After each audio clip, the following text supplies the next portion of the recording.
There's a major new update out of the Pacific Northwest, and the Grasshopper Fire near Mount Hood just had its worst night of the entire season. In a single 24-hour stretch, it burned through more than 13,000 acres and pushed into homes on its northeastern side. Meanwhile, in Klamath County, the Wrights Spring Fire has now passed 52,000 acres with brand new evacuation levels just issued. And in Spokane, there's genuinely excellent news.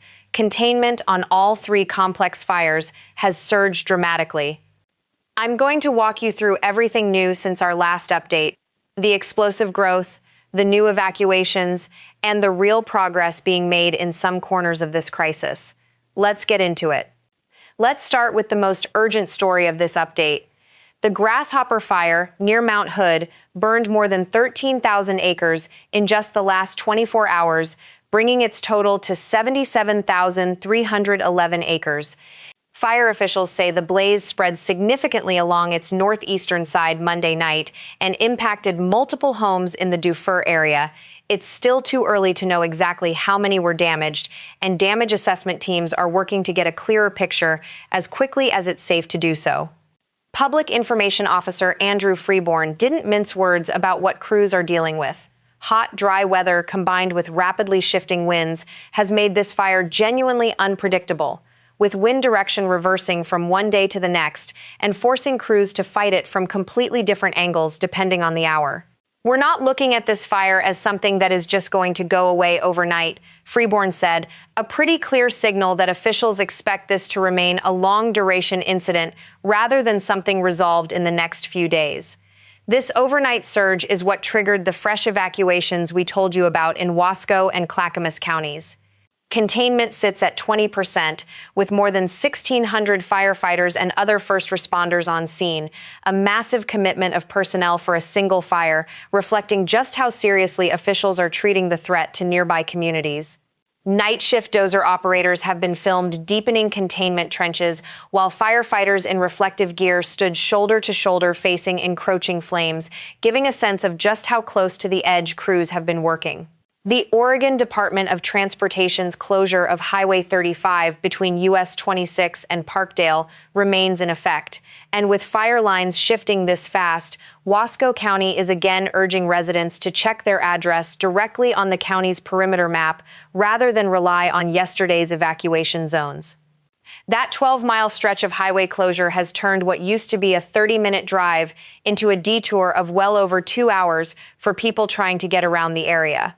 The Wright Spring Fire in Klamath County has grown to 52,531 acres and remains at 0% containment. The Klamath County Sheriff's Office issued an urgent evacuation update Monday afternoon, adding new evacuation levels across multiple zones as the fire continues pushing east and southeast, crossing Bliss Road near Round Mountain. Crews are concentrated on protecting small communities in the area and keeping flames away from fuel storage sites, according to Ben Curtis, an operating section chief on the fire. There's a difficult new detail here, too. Ranch structures may have been damaged Monday on the fire's eastern flank, and officials say additional structures and agricultural land could be in the fire's path today. This is a fire that has already forced dozens of individual evacuation zone changes over the past week, with Level 3, Go Now, Level 2, Be Set, and Level 1, Be Ready orders shifting almost daily as the fire's boundary moves.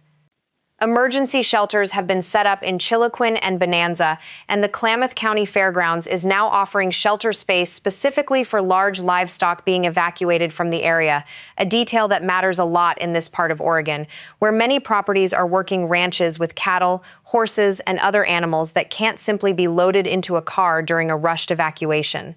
This remains the fire with the highest human cost so far this season. Dozer operator Jason Ensign of Klamath Falls lost his life on this fire last week, and Klamath County's local state of emergency, along with National Guard support for evacuations and traffic control, remains firmly in effect. Approximately 656 personnel are currently working the incident. Now for the genuinely great news of this update. Containment on the Spokane Complex fires has jumped dramatically.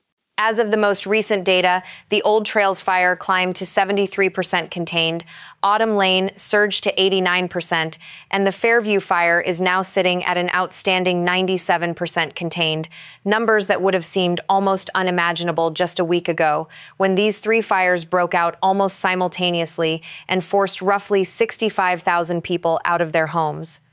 There's more good news buried in the numbers, too. Officials actually lowered their damage estimate. The total structures damaged or destroyed across all three fires now stands at 833, down from an earlier estimate of over 900, mostly because revised figures at the Old Trails fire came in lower than first thought, once inspection teams finished going property by property. For context on the cost of this fight, fire suppression across the complex has now totaled just over $25 million, split roughly proportionally across the three fires based on their size and duration. On the legal side, Aaron Farinacci, the man facing arson charges connected to these fires, was set to enter a plea to his first-degree arson charge this past week, with a $2 million bond in place. Washington Governor Bob Ferguson has also said he plans to seek federal financial assistance for residents affected by these fires, on top of the state-level disaster response already underway, a sign that officials expect the recovery phase here to stretch on for a long time, even as containment numbers climb.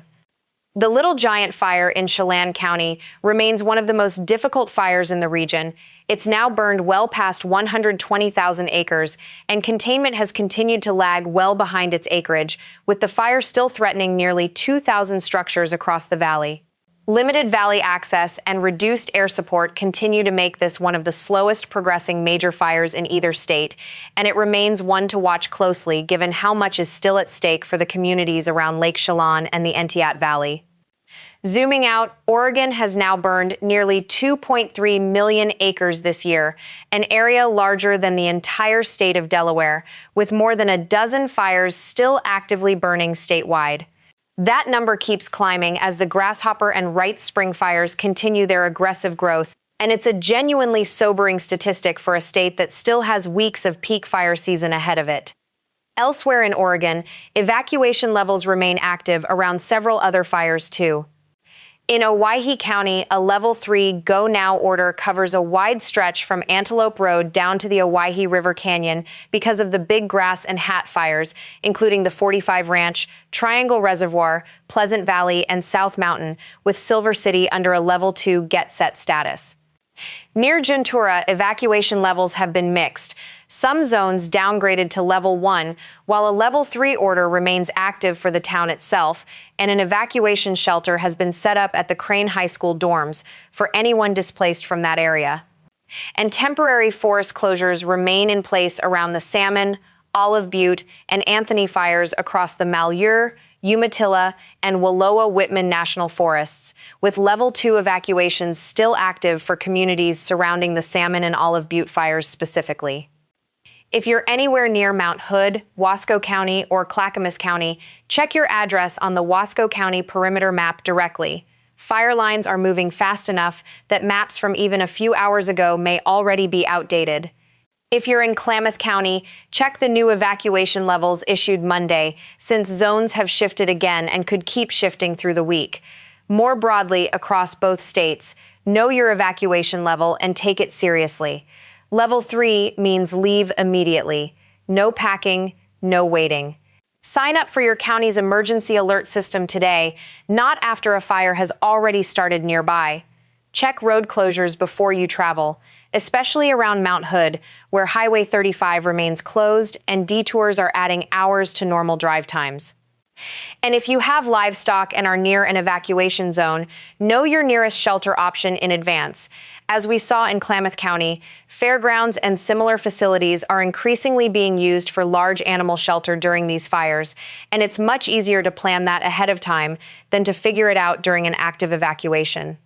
A fire that burned 13,000 acres in a single night, new evacuation levels in Klamath County, and a genuinely encouraging containment surge in Spokane, this remains one of the most volatile stretches of the Pacific Northwest's worst fire season on record, and conditions can shift literally overnight. We'll keep tracking every major fire and bring you the next update as new official data comes in. If this helped, subscribe and turn on notifications, and share this with anyone you know in Oregon or Washington. To every firefighter, dozer operator, and first responder on the lines right now, thank you. Stay informed, stay ready, and stay safe out there.